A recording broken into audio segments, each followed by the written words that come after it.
Well, you've come to the right place. Yharnam is the home of blood ministration. You need only unravel its mystery. But where's an outsider like yourself to begin? Easy, with a bit of Yharnam blood of your own. But first, you'll need a contract.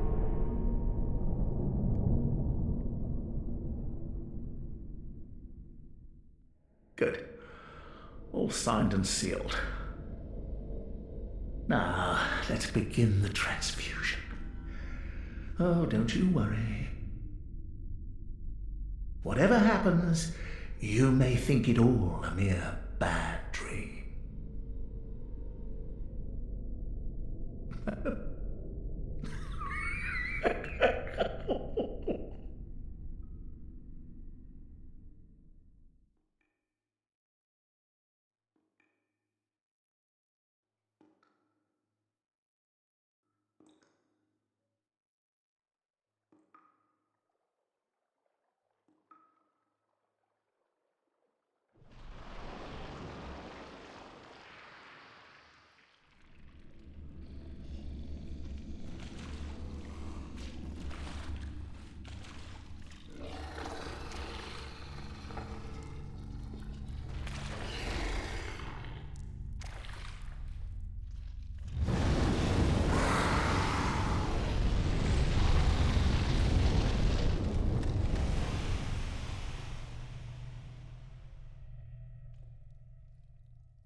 Ah, you found yourself a hunter.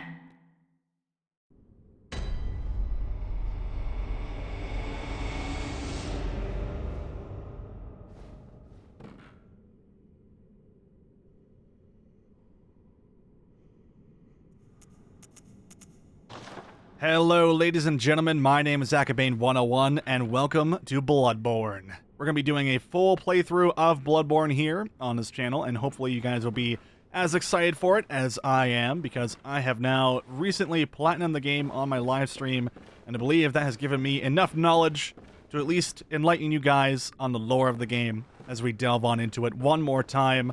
This will basically be my 5th playthrough of the series so far. And I guess my 4th time finishing it, because my 5th playthrough is unfortunately not finished just yet, but soon, TM. Anyway, we got some lore to read. We just woke up on a table here. We got a blood transfusion. There was a weird beast in the ground, swarmed with blood. What the hell, man? Everything is going insane. Let's figure out what the hell's going on here. Also, let me check my controls again. Okay, good. We're good. All right, let's go. Hunter's Mark. Wait, you may also notice that the Hunter's Mark has the same symbol at the top right of the screen there. That is also known as Blood Echoes. Those are basically souls in this game, so you purchase things with those and level up. Sacrifice all Blood Echoes and awaken anew. Dangling upside down rune etched in one's mind. Symbol of a hunter. By focusing one's thoughts on this rune, a hunter loses all Blood Echoes but awakens afresh, as if it were all just a bad dream. The Black Hood. Hood worn upon awakening to the nightmare of blood and beasts. Perhaps its wearer had to stay out of sight and travel by the cover of darkness. Without memory, who will ever know? A foreign garb. Not typical clothing for Yharnam. Perhaps it is of foreign origin.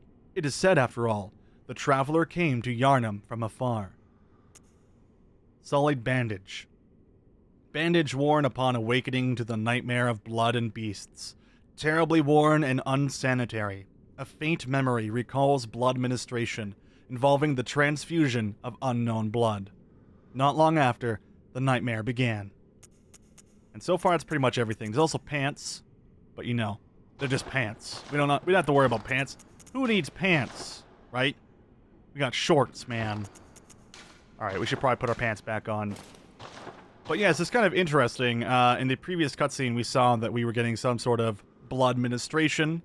And now, these bandages, which you would have hoped were clean, are unsanitary and kind of gross. And the blood that was above us no longer is there. And we traveled here for some unknown reason, maybe a sickness, maybe something else. We'll learn more about blood in the future. But for now, we have a handwritten scroll.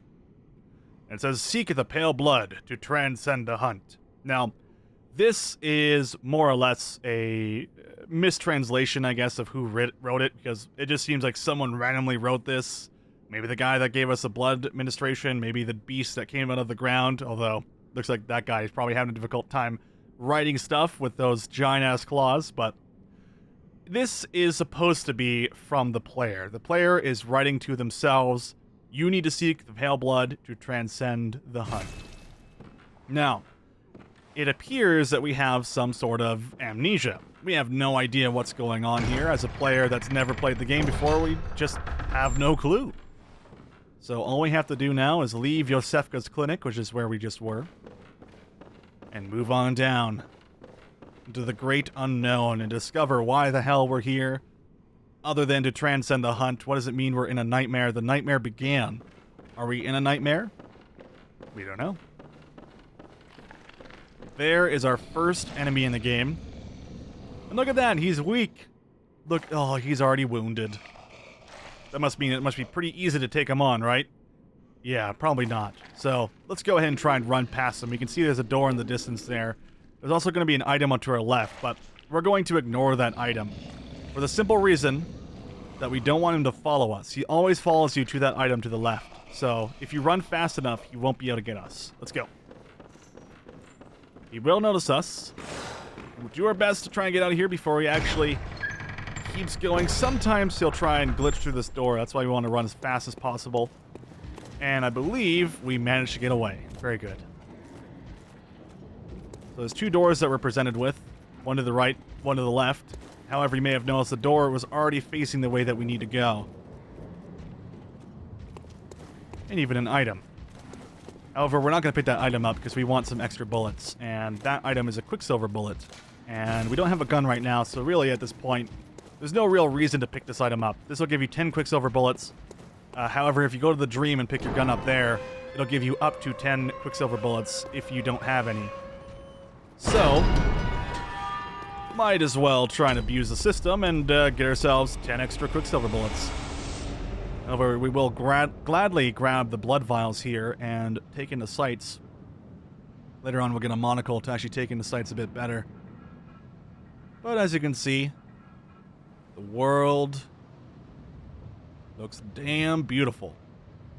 I believe the game was sort of based on the 1800s, where the industrial area has just really started to take off and go nuts. Already have a dead horse here, missing an eye. Actually, decaying horses in general, I seem to always be missing eyes. I don't know what it is. Don't Google decaying horses, oh god. But those missing eyes will come into play probably a bit later in the game. So there is a way to backstab enemies in this game, even with our lovely two hands here. If you hold down the R2 button, you'll get a little bit of a glow on the attack there. I'm actually going to try and hide behind this little cart. This, for me, is a very difficult area for me to get the backstab. I'm not very good about getting backstabs on these guys. I'm pretty good about getting parries, but we can't parry without a gun. So, we'll do what we can. There we go. All right. And we get the backstab. Very, very cool. Very powerful as well. You may notice that the backstabs in this game are much different than those in Dark Souls. In Dark Souls, that guy would have taken no damage. But in this game, there's a reason he took more damage, and maybe you noticed it earlier, but I'm not going to spoil it just yet. In fact, I'll try and do my best to not spoil anything.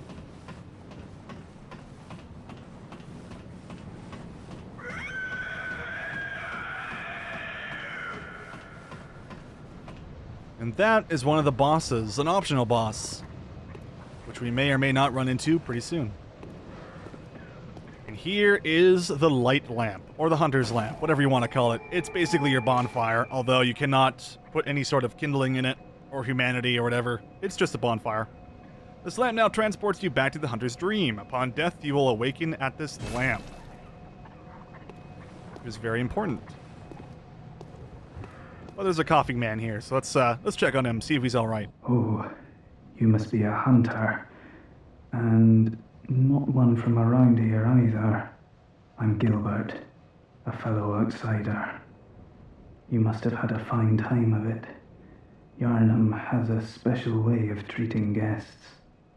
Well, I don't think I could stand if I wanted to, but I'm willing to help if there's anything that can be done.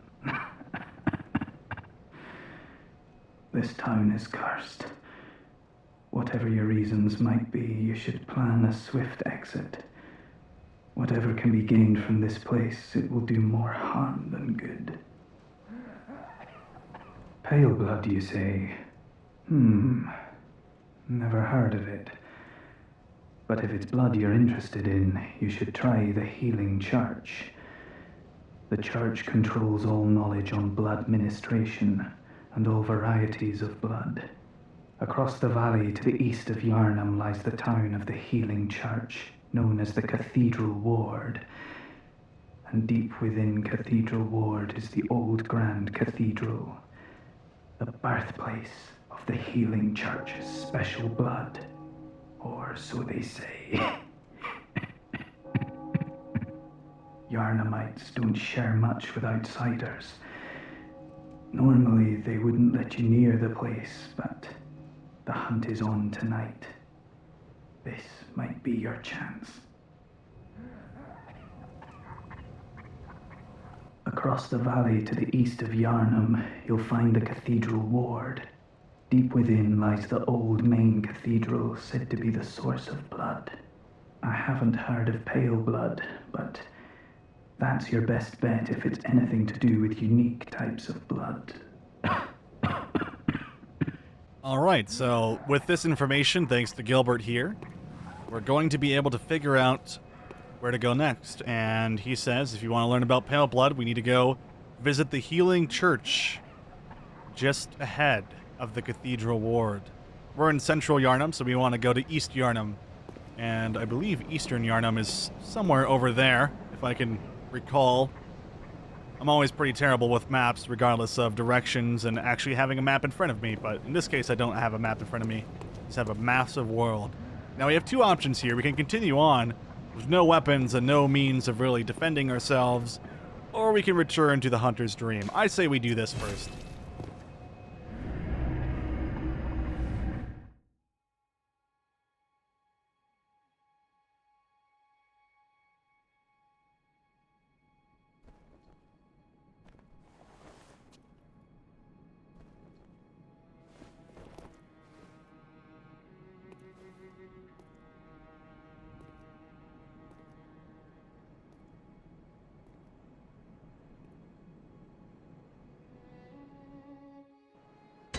Alright, and welcome to the Hunter's Dream. Is it a dream or is it a nightmare? Huh, that's weird. Which area is the nightmare? Because we woke up into a nightmare. Is Yharnam the nightmare or is this dream a nightmare? I don't know.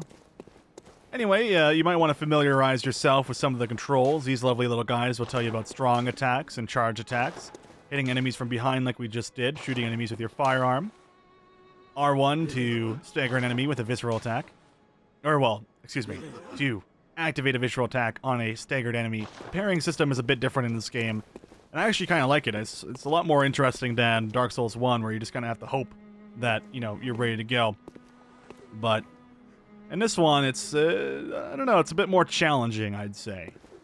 It's not like you have a parrying dagger in this one. Although, I don't know, I think they're pretty much on par with the difficulty. Also, excuse me here, I forgot to show you guys the most beautiful thing of all. The doll. Yeah, it's abandoned. Darn it. There's a little bit of a fountain here, this cute little guy. Part of those little old critters that were crawling over us in the previous cutscene. Trade in blood echoes with messengers to buy and sell items. So, as we can see, we can buy blood vials, quicksilver bullets, Molotov cocktails, and pebbles. This is the only opportunity you really get to actually read blood vials and quicksilver bullets, because they're not actually a physical item in your inventory. So if we go over here, you'll see there is no sight or sound of these two items. These are always just like permanently on screen, but not something you can actually read. So you have to go in here.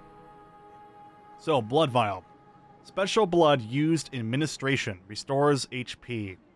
Once a patient has had their blood administered, a unique but common treatment in Yharnam, successive infusions recall the first and are all the more invigorating for it. No surprise that most Yharnamites are heavy users of blood. Special bullets used with hunter firearms. Ordinary bullets have no effect on beasts, and so quicksilver bullets fused with the wielder's own blood must be employed. The strength of quicksilver bullets depends greatly upon the wielder's blood tinge. And that brings us to our statistics. So if we go here and use R3 for help, you can see that our name is Wertoff. We got things like insight, level of insight or depth of inhuman knowledge needed to ring special bell but induces frenzy. We have no idea what frenzy is at this point, and we have no idea what the special bell is at this point, and what the hell is inhuman knowledge? Oh my god. It's all confusing. However, we go to Blood Tinge here and it says attribute governing power of weapons that use quicksilver bullets determines whether or not you can use a certain weapon. That's actually the same for strength and skill. And even arcane as well. Some magic cannot be used if you have a high enough arcane. So basically, all these are the same. Vitality, endurance, the same as Souls games. Strength and skill. Well, strength and endurance. Blood Tinge is now your new guns in the game. And then you have arcane, which is your magic. And there's, of course, a bunch of other things. You start with 100 discovery. Oh, I can never navigate here very well. Discovery allows you to get more items, of course. Right-hand damage, left-hand damage, physical defense. Rapid poison I don't find to be too useful until later in the game, but your clothes will give you different resistances to different things. For example, right now our starting gear is giving us lots of beasthood and pretty decent frenzy resistance, I'm gonna say. But in the store here, we can actually purchase some new gear. Yharnam Hunter's gear. So let's read this. Yharnam Hunter Garb. Ludwig, the first hunter of the Healing Church, once recruited Yharnamites to serve as hunters. This hunter's attire was made for new recruits, and has excellent straightforward defense, but not nearly enough to allow an ordinary man to stand any real chance against the beasts. So this tells us that Yharnamites were also hunters. Well, a good majority of them anyway. And we'll see what those hunters have become as we leave the area. In fact, the one person that we've killed so far was also a hunter, a Yharnamite hunter. Molotov cocktail. Explodes in raging flames when thrown against an object. One of the oldest hunter tools available in the workshop. Since the tragedy that struck old Yharnam, fire has become a staple in beast hunts, and this is thought to cleanse impurity. Certain types of beasts have an abnormal fear to flame. Lastly, the pebble. And pay very close attention to the pebble. And what I mentioned earlier, eyes have a very important feature in this game. They are very, very important. Small pebbles found throughout Yharnam can be thrown at foes. Quite thrilling. We'll find out where we can get more pebbles as we go along. Of course, we can buy them from there, but there are enemies that actually drop pebbles as well. And maybe you'll get some hints as to why they drop pebbles. The messengers offer you a trick weapon. Choose one. Trick weapons are wielded with the right hand and employed in beast hunting. So these are trick weapons. Basically, each one has two modes. If you hit L1, they will change. We have the saw cleaver. One of the trick weapons in the workshop commonly used in the hunting of beasts or the hunting business. This saw, effective at drawing the blood of beasts, transforms into a long cleaver that makes use of centrifugal force. The saw, with its set of bloodletting teeth, has become a symbol of the hunt and only grows in effectiveness, the more grotesquely transformed the beast. This is relating to our beasthood. So basically using that item will affect our beasthood stat, which is at the bottom here. As you can see, the higher this attribute, the closer you are to beasthood when temporary transformed. Weird little mistranslations here and there will be in this game. It is a Japanese game after all.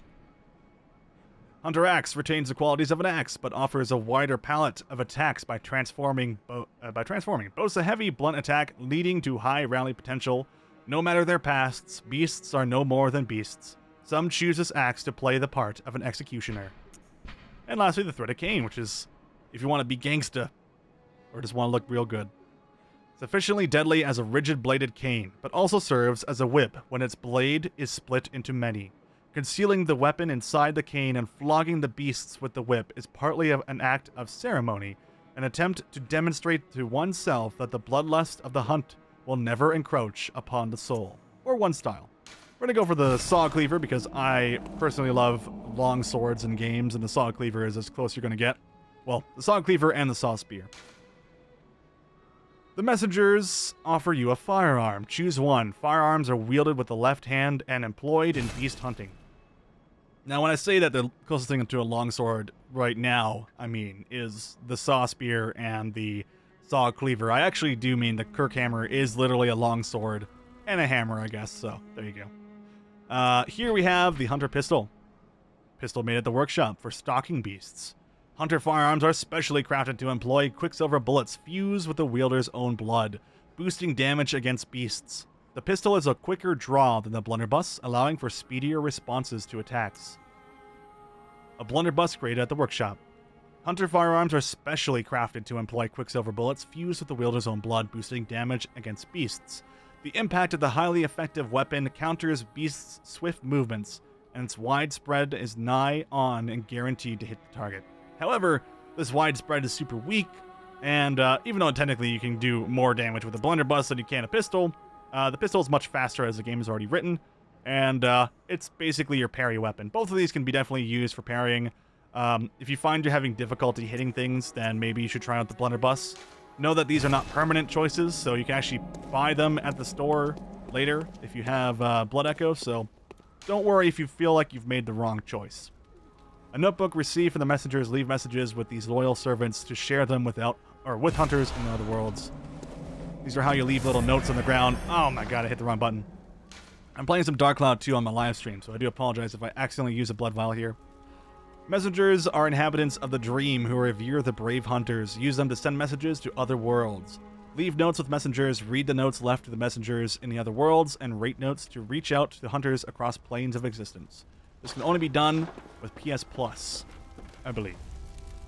It's kind of interesting. Or I don't even think you need PS Plus for that, but I can't say for sure. Anyway, let's go talk to this old guy. Aha!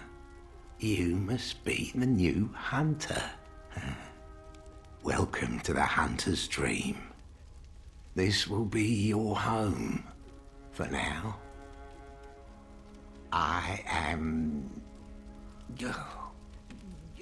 Gehrman, friend to you hunters.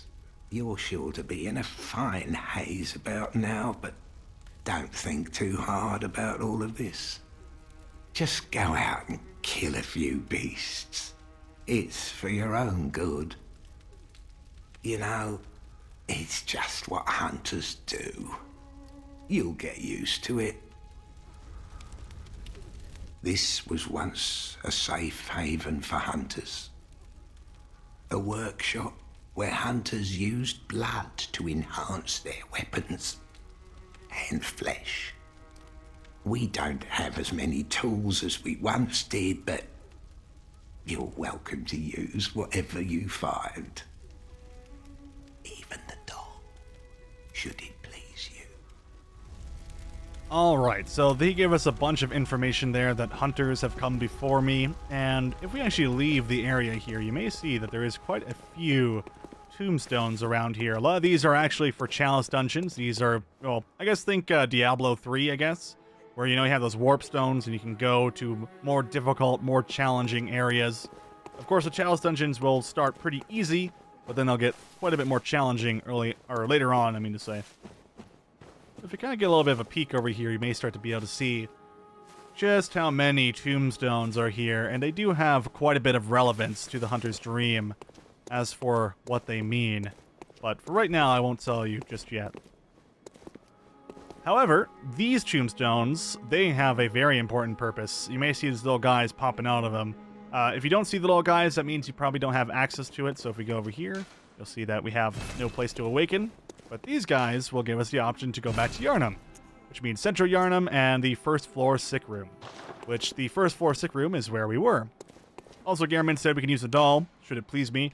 However, nothing happens when we look at it, so we'll have to figure out a way to actually get that. You may also notice that we have 10 Quicksilver bullets now, even though we never picked up any to begin with, so that's also a plus. Let's go ahead and equip our saw cleaver in our right hand and our hunter pistol in the left. And now we have some pretty decent weapons. And that's going to wrap up today's episode. Thank you so much for watching, and we'll continue on with some more of Yharnam tomorrow.